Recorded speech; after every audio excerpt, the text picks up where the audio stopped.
बिस्मिल्लाहिर्रहमानिर्रहीम। अस्सलाम वालेकुम नाज़रीन, मैं हूँ आम शहरी आरिफ हमीद भट्टी। आज लाहौर से मुख्तलिफ खबरों के साथ। क्या आजकल जगीर तरीन जो अचानक मुतरक हुए हैं कि वो कराची में फ़रूख स्टार से मिल रहे हैं और बिलावल भुट्टो लाहौर में डेरा लाने की कोशिश कर रहे हैं, जबकि पिछले 15 सालों से पीपल्स पार्टी पंजाब में वोट बैंक बनाने में मुकम्मल तौर पर नाकाम रही है। क्या अहम हलके उनको इलेक्टेबल जनूबी पंजाब के 15 से 20 लोग देने का वादा कर चुके हैं। इस किस्म की खबरें बहुत ज़्यादा फैलाई जा रही हैं। इसमें हकीकत कितनी है? जबकि नवाज शरीफ के वापस आने के दावे को पंक्चर कर दिया है हुकूमत के एक ही फैसले ने कि नवाज शरीफ आए, हम उनका इंतज़ार कर रहे हैं, क्योंकि लाहौर में उतरते हैं तो कोट लखपत जेल उनका इंतज़ार कर रही है, अगर पिंडी उठते हैं तो अडयाला जेल। उसके बाद आज मुस्लिम लीग नून की तर्जमान मोहतरमा मरियम औरंगज़ेब ने कहा है नवाज शरीफ उस वक्त आएंगे जब उनके डॉक्टर उनको इजाज़त देंगे और इलाज मुकम्मल होगा, जबकि मरियम नवाज उनकी साहबजादी कहती हैं कि नहीं, मेरे वालद तो अभी आ जाए लेकिन पाकिस्तान में उनकी ज़िंदगी महफूज नहीं।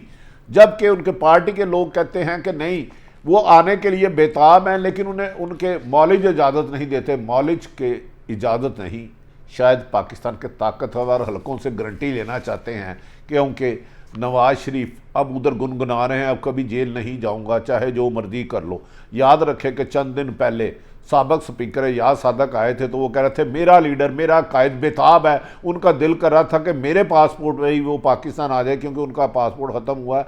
लेकिन आज मरियम नवाज औरंगज़ेब ने मुस्लिम लीग नून के इस दावे को खुद ही झूठा करार दे दिया कि नवाज शरीफ आ रहे हैं। उन्होंने कहा जब तक उनका इलाज मुकम्मल नहीं होता, 4 हफ्तों के लिए गए थे, 2 साल से ज़्यादा हो गया और 4 साल और भी इलाज नहीं होता तो नहीं आएंगे। ताहम अगर उनकी अदालतें उन्हें डिपोर्ट कर दें तो ये एक अलग बात है। दूसरी तरफ नाज़रीन, वज़ीर आज़म इमरान खान ने शहबाज शरीफ को अपने लिए ख़तरा समझते हुए, क्योंकि वो समझते हैं कि मुस्लिम लीग नून में अब जान नहीं रही, नवाज शरीफ और मरियम ना हिलें, वो तो केस किसी भी सूरत में इलेक्शन नहीं लड़ सकती, ना ही किसी बड़ा ओहदा ले सकते हैं, इसलिए शहबाज शरीफ को कोई सज़ा नहीं। उन्होंने अटारनी जनरल को हुक्म दिया है कि वो फौरी तौर पर नवाज शरीफ की लंदन भिजवाने में, शहबाज शरीफ ग्रंटर थे और उन्होंने अदालत में एक कागज़ लिख कर दिया था, उनके खिलाफ केस लड़ा जाए और अदालत को कहा जाए कि वो शहबाज शरीफ को वापस लाए या शहबाज शरीफ को गिरफ़्तार किया जाए।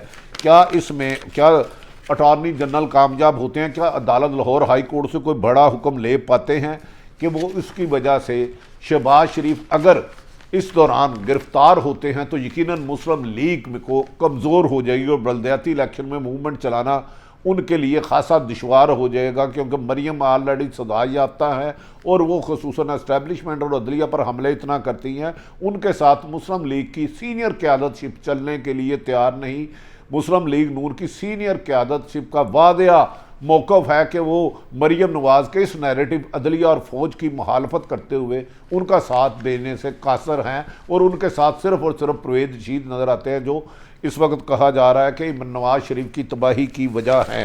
नाज़रीन, ये भी कहा जा रहा है कि वज़ीर आज़म पाकिस्तान ने अपनी पार्टी को कहा है कि बलदियाती इलेक्शन के जीतने के लिए जितने मर्जी चाहे तरक्याती फ़ंड इस्तेमाल करें, उन्हें बलदियाती इलेक्शन हर हाल में जीतना चाहिए।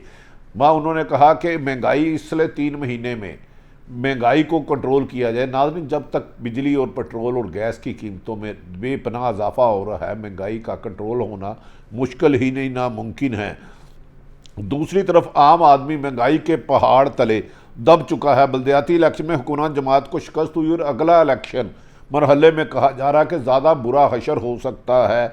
इस वजह से वज़ीर आज़म इमरान खान ने पंजाब के इलेक्शन को मोहर कर दिया और कहा जा रहा है कि इसको जितनी भी आगे ले जाने की कोशिश करेंगे वो करते रहेंगे। दूसरी तरफ क्या शहबाज शरीफ अपने भाई को बुलाने में कामयाब होंगे, जिसका जवाब बादिउल नज़र में इनकार है। इस सिलसिले में फवाद चौधरी कहते हैं वज़ीर इत्तलात के शहबाज शरीफ के भाई को 4 हफ्तों में लाने की ज़मानत दी थी लेकिन नाकाम हो गए, अब अदालत को अज खुद नोटिस लेना चाहिए। वज़ीर आज़म ने इसी सिलसिले में अटारनी जनरल को कहा अब देखा जा रहा है कि लाहौर हाई कोर्ट में अगर हुकूमत जाती है अपोजिशन लीडर शहबाज शरीफ के ख़िलाफ़, क्या उनकी दरख्वास्त पर कोई बड़ा हुक्म आ सकता है इसके लिए आने वाला वक्त रहेगा नाज़रीन। दूसरी तरफ जहांगीर तरीन अचानक मुतरक हो चुके हैं। उन्होंने मुख्तलिफ अहम शख्सियात से मुलाकात की और आज उन्होंने फ़रूख सत्तार से भी मुलाकात की है। इससे पहले वो काफ लीग से खुफिया मामलात भी तय कर चुके हैं और कहा जा रहा है कि पिछले दिनों उनकी यूसुफ रज़ा गिलानी और लंदन में भी 2 दफ़ा गए थे।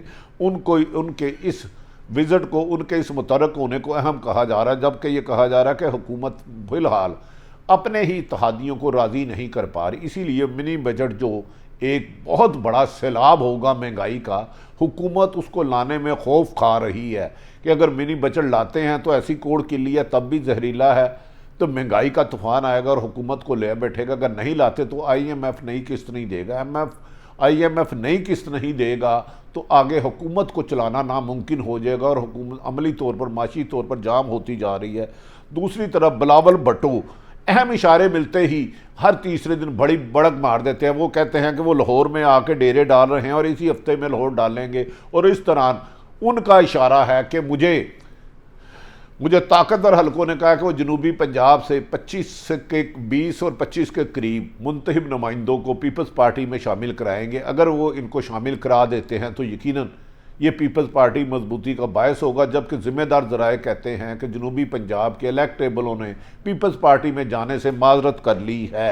उन्होंने कह दिया कि हम पीपल्स पार्टी से जाके इलेक्शन लड़ेंगे तो हार जाएंगे, हम इससे नहीं लड़ेंगे। जबकि मुस्लिम लीग नून के हमजा शहबाज बल्दियाती इलेक्शन में ज़िलाई सदा पर तमाम अहदेदारों से मिल रहे हैं। नाज़रीन, 2022 में 2 अहम मसले हैं।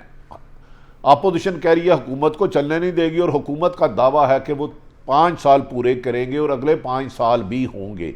2 अहम मसले हैं। एक तो चीफ जस्टिस गुलजार अहमद का टन्योर इस दफ़ा फरवरी में ख़त्म हो रहा है, लेकिन उससे अहम तरीन मरहला जो पाकिस्तान के अगले 5 सालों की सियासत का तयन करेगा कि आइंदा सियासत की बादशाहत का ताज अपोजिशन या मौजूदा हुकूमत के सर रहता है। इस साल 2022 में गालबन अक्टूबर या नवंबर में आर्मी चीफ कमर जवेद बाजवा की रिटायरमेंट आ चुकी है। क्या इसके लिए जो नए नाम हैं उनमें से वज़ीर आज़म पाकिस्तान किसका इंतखाब करते हैं? 5 नाम हैं। इनमें कहा जाता है कोर कमांडर पिंडी जो हैं उनका पहला नाम है। इसके अलावा 3 नाम और हैं और फैज़ हमीद साहब भी जो साबिक DG ISI हैं, जो इस वक्त कोर कमांडर पेशावर के तौर पर फ़राइज़ अंजाम दे रहे हैं। गालबन उनका 5वां या चौथा है। पाकिस्तान में खसूसन पाक फ़ौज की तब्दीली इस रीजन में दफाई लिहाज से अहम तरीन होगी, क्योंकि अफ़गानिस्तान में बिगड़ती हुई सूरत हाल कंट्रोल नहीं हो रही। पूरी दुनिया को वज़ीर आज़म इमरान खान मुतअद्दिद बार कह चुके हैं कि अफ़गानिस्तान का अमन कायम करने के लिए उन्हें अद्वियात और खुराक की सहूलतें दी जाए, लेकिन उसमें कामयाबी नहीं हो रही। जबकि भारत पाकिस्तान के ख़िलाफ़ कोई फ्लैग ऑपरेशन करने की नाकाम साजिशें कर रहा है, जिसका ISI ने पता लगा लिया।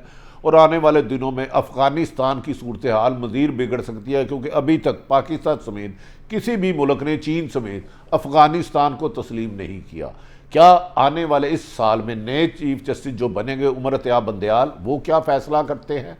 क्योंकि मौजूदा हुकूमत का फॉरेन फंडिंग केस अहम है।